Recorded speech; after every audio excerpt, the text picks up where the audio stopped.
For this rhythm, I'm going to do a G sharp bar chord. My first finger is barring across 6 strings on the 4th fret. And for the mute, my fingers will be lightly touching the strings, but there will be no sound. Here is the rhythm done slowly.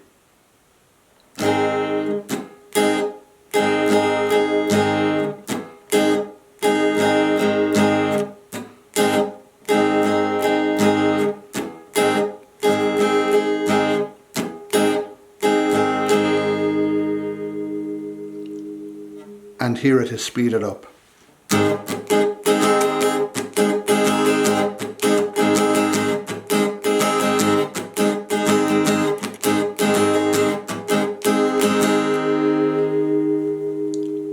You might also notice the first strum is definitely louder.